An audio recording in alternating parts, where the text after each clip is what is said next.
Hey guys, welcome back to the channel. Today we're going to be taking a look at some awesome stuff. Epic Bait Molds was super nice and sent over a couple molds for me to show you guys firsthand, and I cannot even begin to explain how excited I am for these. This is exactly what I've been looking for, and I think they really nailed it. Like I said, they did send two molds. I'm going to kind of show them individually, so we're going to do two separate videos. That way the mold can get the spotlight it deserves. We can go over the features and give a really good breakdown. This is the 4.3-inch sleigh bait. It is a 3-cavity swim bait, and as you can tell by the size of it in my hand, it is a pretty decent sized mold. Has individual sprues here at the top for us to inject, and I'm going to take it over there where we can get a little more hands-on and show you the profiles. But this is a super awesome looking mold. I got to put myself in a little bit of a bind here because I didn't know this was coming. This was kind of last minute. I sold my dual injector to buy a different brand because I found one I liked a little better. It's not going to be here till Friday. Today's Monday. So I'm like, well, how can we show this in a good way? So we're going to break out some swim jigs, and we are going to make some trailers for some swim jigs. Out of these, I have some eyes coming tomorrow, so this is probably going to be a 2-day video where I will film some today and some tomorrow. But I really think it's going to look good on the back of these swim jigs. I've got 3 colors picked out, which I will show you here in just a minute, and we can start making some swim jigs. And we will do some eyes on the channel, which is something we haven't done before here, as far as some glue-on eyes. So those will be here tomorrow, and we can get this all checked out. So let's head on over there and get some closer looks at this mold, and let me introduce you to the Epic Bait Molds 4.3-inch sleigh bait 3-cavity swim bait mold.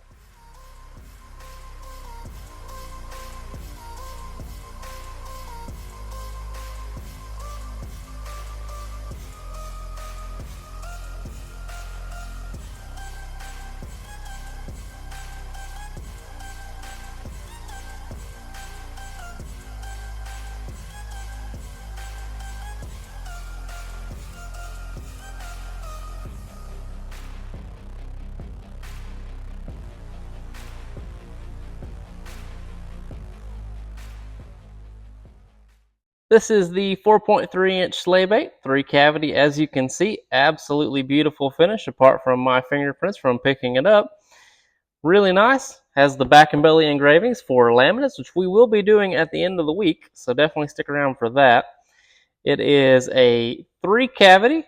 It has the injection sprues at the top individually, so it is ideal for laminates. We will lay this down, and I will pull the side off. Let me introduce you properly. This is what it looks like. Amazing profile, perfect size for a Swimjig trailer. Has the eye recesses, so this is 0.25 inch.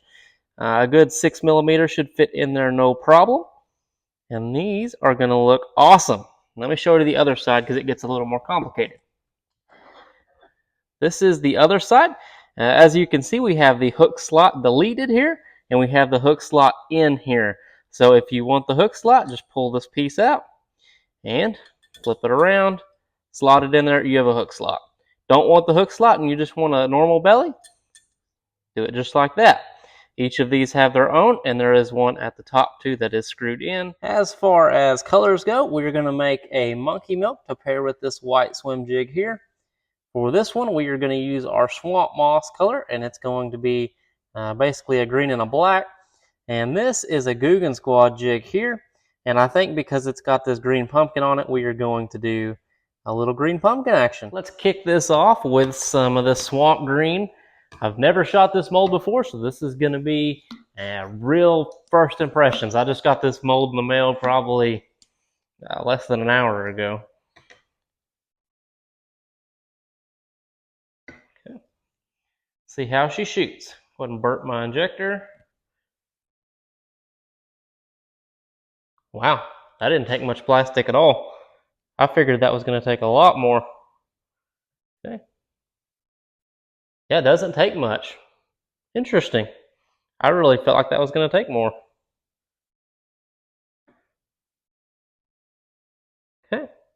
That is all 3 sprues filled, and obviously we'll watch them, make sure they don't need to be topped off. These have pretty long runners, so I'm not overly concerned about it, but I will sit here and keep an eye on them just for a minute to make sure we don't have any major issues. They're not really sinking down in there much, and that runner's pretty long. Don't think it's going to be much of an issue, but it really doesn't take much to top off, so you might as well if you're just standing here anyways. We'll let these cool off, do a demold. I'm going to get some green pumpkin brown in the microwave, and let's make short work of this. This is cooled off, so as you can see, this green in this skirt matches that extremely well. I think that was a nice color to have sitting on the shelf over there, because I didn't make that. I already had it made. Let's see about popping this thing open. Well, it actually separated pretty easily. Some of these bigger molds I usually use a little bit of a tool or something, but doesn't appear to be the case this time. Okay, I hear some hook plates moving around here.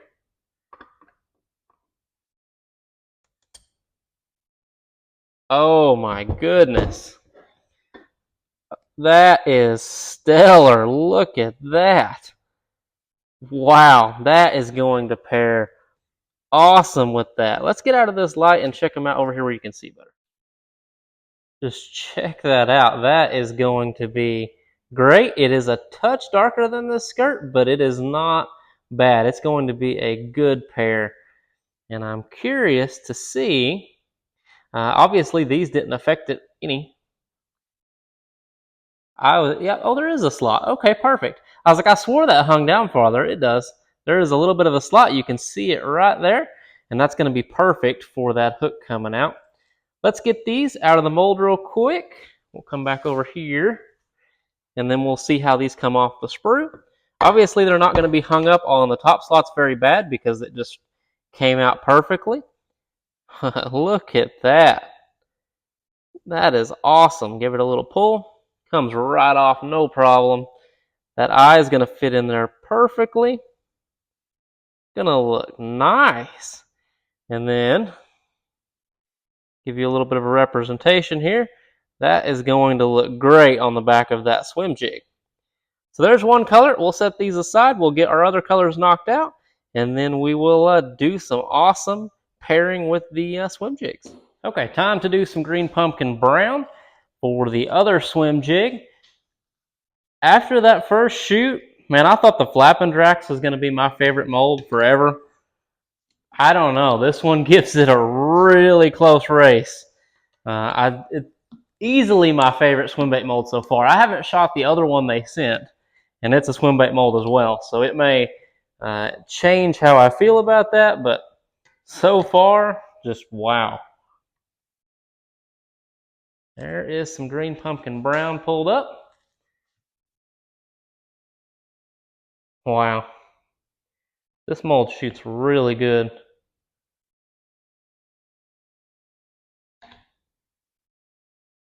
Wow. I'm digging it. I am digging it. I think they hit it out of the park with this one.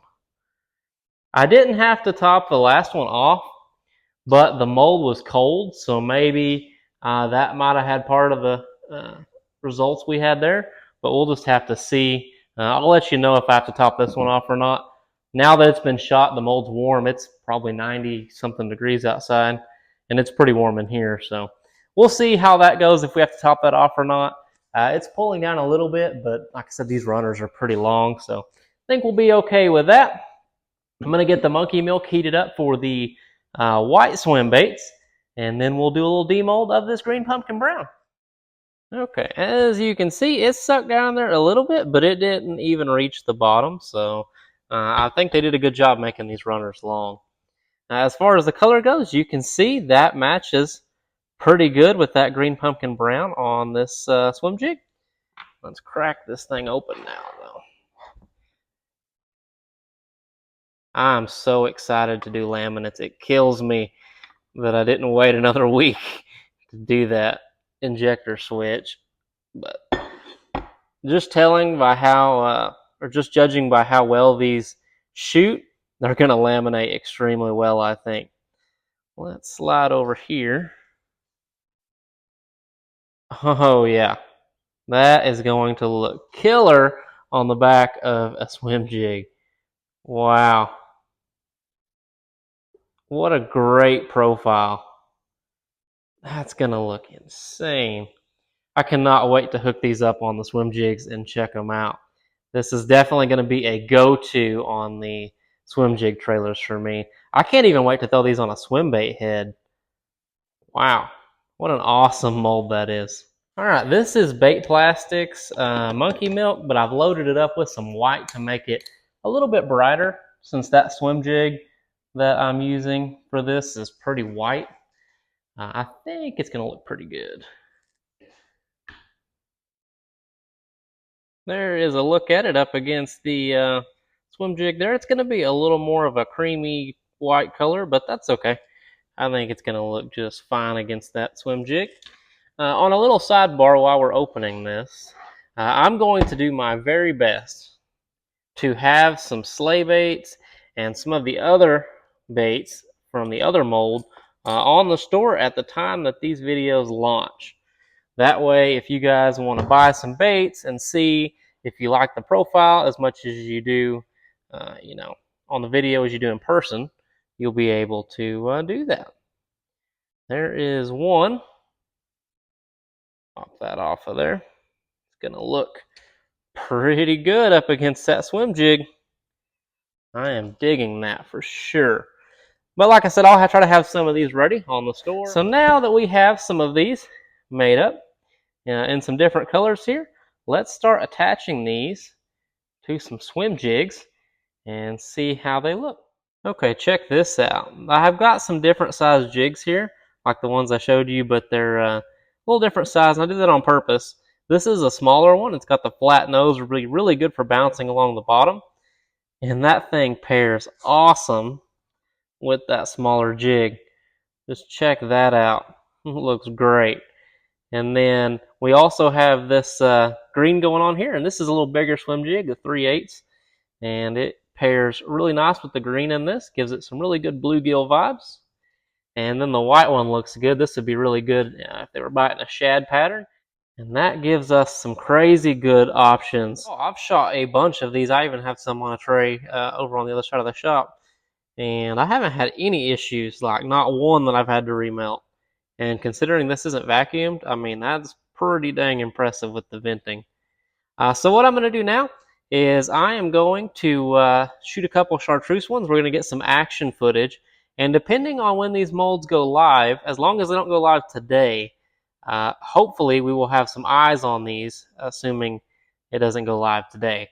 Because I do want to get one of these out, and that is kind of what we're working with. So we'll just have to see how the schedule plays. I didn't get a ton of information on when they wanted to drop them, so I'm just being prepared the best I can. And that's just part of it, and I'm just happy to get the opportunity to review these. So let's get the chartreuse ones done and head on over to a new pond and get some action footage, and then we'll go from there. Okay, let's see if we can get some action footage. This is a chartreuse one that I just shot. It's got some bubbles in it, but it doesn't really matter. I'm just using it for a little bit of action footage, and that is it paired with a big old jig head. That's how I usually run my swim baits of something this size, and I think it's gonna swim pretty good. So let's see about getting some footage. All right, let's see what we can do here. That looks pretty good. Got the tail kicking. I don't think we're gonna catch anything in this pond. I don't think there's anything big enough to eat this in here except some carp, and I don't think they're gonna eat this. I mean, they could surprise me, but I doubt it. That real heavy head's keeping the nose down, but it is swimming really good. I don't think any bluegill are gonna mess with something quite this size. At least not these bluegill. Nice. Really good looking action. That looks really nice. I'm gonna attempt to film this on some 2x zoom. See if we can get some better zoomage. Yeah. Having to do this one-handed, so it's a little awkward, but not bad at all. I think that'll definitely get eaten. Okay guys, it is about 1,000,000 degrees in the shop, so we're gonna put eyes on these in my house. This is some Loctite Ultra Gel. This is what I've always heard to use, so that's what we're going to use. Just going to use a little drop here. I did notice I ordered 6mm. I think you could easily clear bigger than a 6mm. Based on what I've seen here. I've actually put the eye on the other side of this bait, but there really isn't much moving it around once you get it stuck, so I'm trying to make sure I get it where I want it, because after it sits, it's pretty well on there. But that is what we're working with. That is the 6mm eye, and you can decide if that's big enough for you. But you can tell by the eye recess there, you could definitely clear a bigger eye than that.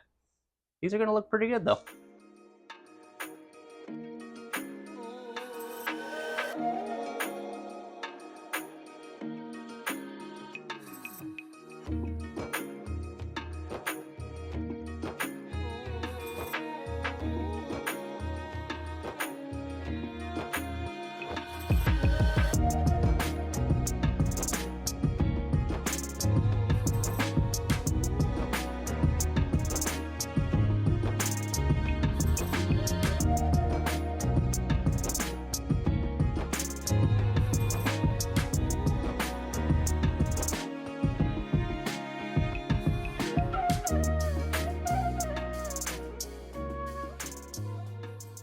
Here is batch number 1 with the eyes.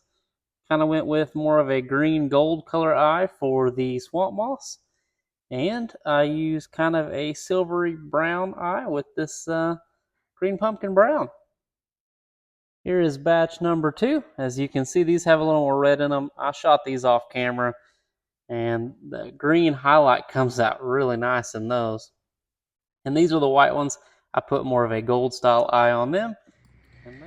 Okay guys, I lost my audio on this because apparently my GoPro style camera has a microphone button on the side. I don't know why you would do that, because to me, if you're filming, you're probably going to want your audio on.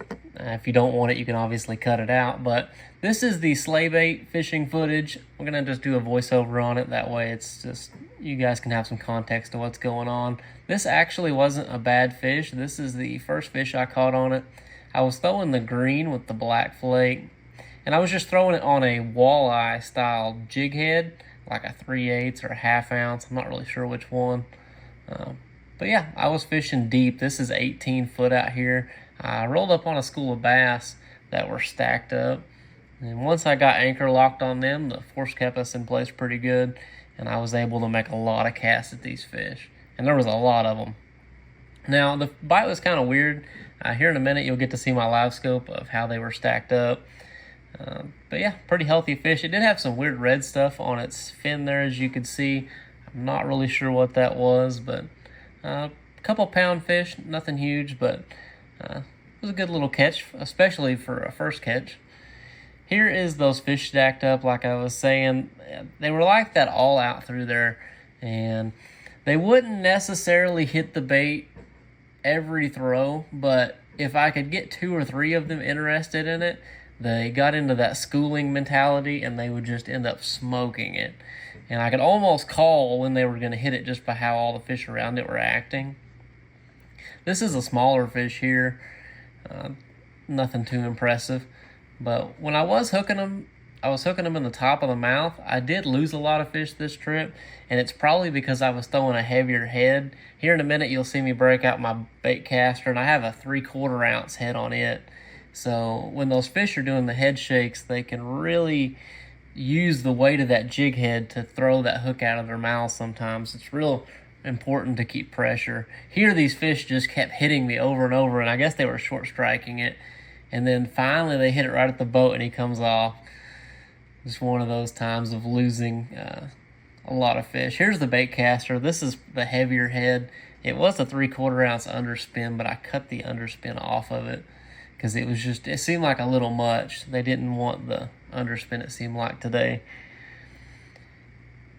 And here we go. Yep, little boat flip. This is on the chartreuse. I couldn't figure out a good color that they wanted to hit. And I brought the 2 chartreuse ones that I used for the action footage, and they hit it pretty good. It was one of the better colors I had, actually, and I was tearing that swim bait up. I was really needing a 2 or 3 more, but I only had the one. So yeah, as it goes on, I really tear that swim bait to pieces because they were being pretty aggressive with it. I think this is a fish that I lose as well. Let's see. One of them I lose right at the net. Nope, this is the one I lost right over by the boat. He wasn't huge. I couldn't really see him because he was in the sun, but he was probably a couple pounds. Nothing too big. And you can see kind of a little bit of how I had my setup there. Just a jig head running through, hook coming out the back. I believe this is the one I lose right at the boat. And I was trying to net it, and it's, yeah, I lose it right here at the boat. And it was a decent fish. It wasn't tiny. Yeah, that was a great way to have stuff go for you in the morning. But these fish were pretty consistent once I got on them. It took me a while to figure out how to catch them, though. Couldn't figure out what color they wanted. There's another small fish. You can see it's hooked up pretty good in the top of the mouth there. And when I hooked them like that, I didn't really have to worry about them coming out. But it seemed like any of the fish I had hooked in the side, it was a little more prone to pop out. That fish jumped back in the water, helped me out. Hey guys, I hope you enjoyed the video. I'm going to shoot the same outro for both videos because there's no use repeating the same information twice. On a side note, I am going to sell some of these baits at the launch of the molds. I even said in the recording of one of the videos that I was going to sell them in 6-packs, and I am. But I got to thinking I am going to offer them in 3-pack sample packs just for the first week or two, because a lot of you guys are bait makers and you pick up a bag of baits before you buy a mold. So I want to give you at least a week or two to get a cheaper bag of baits. That way you're not having to pay for that full 6-pack just to see if you like it or not. And then if you do want to buy more than 1 pack, you're more than welcome to. But I don't want you to have to feel like, okay, I have to buy this big pack if I want to get hands-on with this before I spend the money to buy one of these molds. So for the first week or two, I'm going to offer them in 3-packs just for simplicity, and it's a little cheaper on you guys that way. Figured I would go ahead and mention that. It won't stay that way, only for a week or two, and then they will move on to being 6-packs. If you want to pick up either of these molds, I will leave at least a link in the description below to Epic Bait Molds. They will probably provide me with an exact product link that I will try to put down there if they give it to me. I'm sure they will. Don't think it'll be a problem. If not, I'll try to hunt it down on their website. That way you don't have to go hunt for this mold. You can just go click the link and find it. If you guys want to buy any baits from me, like the sample pack or any others, there will be a link in the description below to my store. All that money gets to go back into this. I'm dumping money in this left and right, and I'm trying to make it really nice. And it's such an honor, and I love getting to share stuff with you guys. Big thanks to Epic Bait Molds for partnering with us on this. It makes it a lot easier to be able to show you guys this awesome stuff. I wouldn't be able to do it without them, and it is absolutely a blessing to be able to share this stuff with you guys. I appreciate you watching. As always, like and subscribe if you want to stick around, check out new stuff as it comes out. But I will catch you guys in the next video.